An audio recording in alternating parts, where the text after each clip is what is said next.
Pitágoras. Isla de Samos, actual Grecia, h. 572 a.C., Metaponto, hoy desaparecida, actual Italia, h. 497 a.C., filósofo y matemático griego.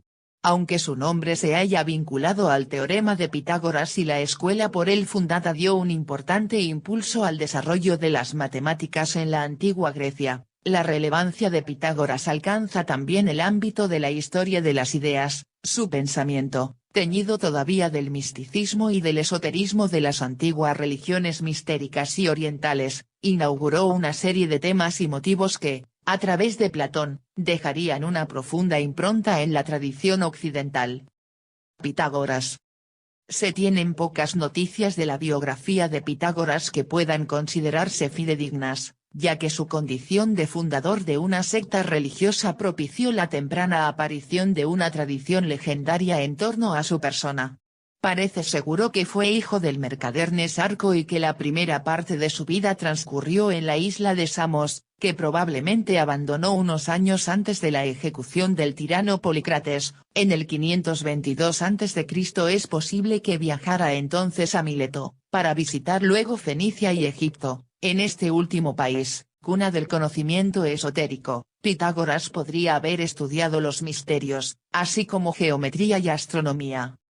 Algunas fuentes dicen que Pitágoras marchó después a Babilonia con Cambises y, para aprender allí los conocimientos aritméticos y musicales de los sacerdotes. Se habla también de viajes a Delos, Creta y Grecia antes de establecer, por fin, su famosa escuela en la ciudad de Crotona, una de las colonias que los griegos habían fundado 2 siglos antes en la Magna Grecia, el actual sur de Italia, donde gozó de considerable popularidad y poder. La comunidad liderada por Pitágoras acabó, plausiblemente, por convertirse en una fuerza política aristocratizante que despertó la hostilidad del Partido Demócrata, de lo que derivó una revuelta que obligó a Pitágoras a pasar los últimos años de su vida en la también colonia griega de Metaponto, al norte de Crotona. La comunidad pitagórica estuvo siempre rodeada de misterio. Parece que los discípulos debían esperar varios años antes de ser presentados al maestro y guardar siempre estricto secreto acerca de las enseñanzas recibidas. Las mujeres podían formar parte de la hermandad, la más famosa de sus adheridas fue Teano, esposa quizá del propio Pitágoras y madre de una hija y de 2 hijos del filósofo. La filosofía de Pitágoras. Pitágoras no dejó obra escrita, y hasta tal punto es imposible distinguir las ideas del maestro de las de los discípulos que solo puede exponerse el pensamiento de la escuela de Pitágoras. De hecho, externamente el pitagorismo más parece una religión mistérica, como el orfismo, que una escuela filosófica. En tal sentido fue un estilo de vida inspirado en un ideal ascético y basado en la comunidad de bienes, cuyo principal objetivo era la purificación ritual, catarsis, de sus miembros. Sin embargo, tal purificación, y esta es su principal singularidad respecto a los cultos mistéricos, se llevaba a cabo a través del cultivo de un saber en el que la música y las matemáticas desempeñaban un papel importante. El camino hacia ese saber era la filosofía, término que, según la tradición, Pitágoras fue el primero en emplear en su sentido literal de amor a la sabiduría. Cuando el tirano Leontes le preguntó si era un sabio, Pitágoras le respondió cortésmente que era un filósofo, es decir, un amante del saber. También se atribuye a Pitágoras haber transformado las matemáticas en una enseñanza liberal, sin la utilidad por ejemplo agrimensora que tenían en Egipto, mediante la formulación abstracta de sus resultados, con independencia del contexto material en que ya eran conocidos algunos de ellos. Este es, en especial, el caso del famoso teorema de Pitágoras, que establece la relación entre los lados de un triángulo rectángulo. El cuadrado de la hipotenusa, el lado más largo, es igual a la suma de los cuadrados de los catetos, los lados cortos que forman el ángulo rectángulo. Del uso práctico de esta relación existen testimonios procedentes de otras civilizaciones anteriores a la griega, como la egipcia y la babilónica, pero se atribuye a Pitágoras la primera demostración del teorema, así como otros numerosos avances a su escuela. El esfuerzo para elevarse a la generalidad de un teorema matemático a partir de su cumplimiento en casos particulares ejemplifica el método pitagórico para la purificación y perfección del alma, que enseñaba a conocer el mundo como armonía.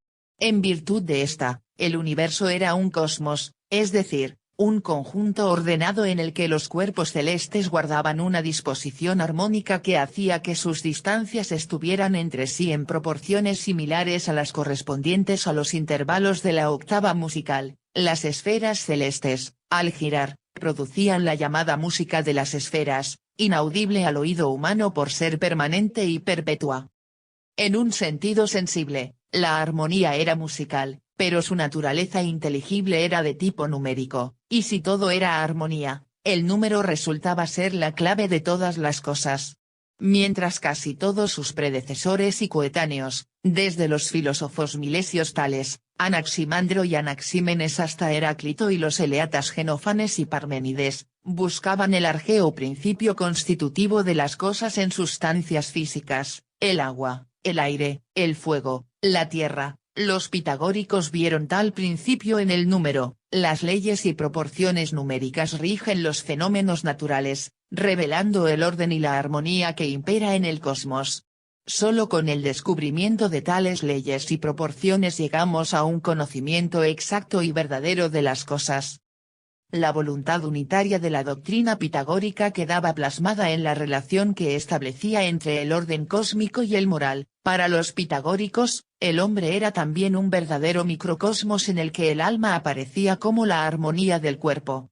En este sentido, entendían que la medicina tenía la función de restablecer la armonía del individuo cuando ésta se viera perturbada, y, siendo la música instrumento por excelencia para la purificación del alma, la consideraban, por lo mismo, como una medicina para el cuerpo.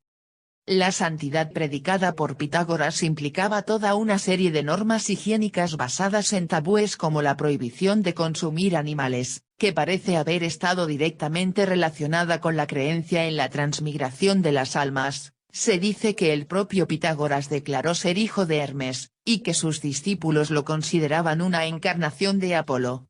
La creencia en la metempsicosis, idea orientalizante y extraña a la tradición griega, implicaba la concepción del alma como ente racional inmortal aprisionado en el cuerpo y responsable de sus actos, de forma que de su conducta en la vida dependería el ser en el que se reencarnaría tras la muerte del cuerpo. Su influencia. Más de un siglo después de la muerte de Pitágoras, en el transcurso de un viaje al sur de Italia efectuado antes de la fundación de la Academia, Platón tuvo conocimiento de la filosofía pitagórica a través de sus discípulos. Se ha afirmado que la concepción del número como principio de todas las cosas preparó el terreno para el idealismo platónico. En cualquier caso, la influencia de Pitágoras es clara al menos en la doctrina platónica del alma, inmortal y prisionera del cuerpo, que también en Platón alcanza su liberación mediante el saber. De este modo, a través de Platón, diversas concepciones pitagóricas se convertirían en temas recurrentes o polémicos de la filosofía occidental. Todavía en el siglo XVII un astrónomo tan insigne como Kepler, a quien se debe el descubrimiento de las órbitas elípticas de los planetas, seguía creyendo en la música de las esferas. Otros conceptos suyos, como los de armonía y proporción, quedarían incorporados a la música y las artes. Pitágoras ha sido visto también como el precursor de una aspiración que tendría grandísimo predicamento a partir de la revolución científica de Galileo, la formalización matemática del conocimiento.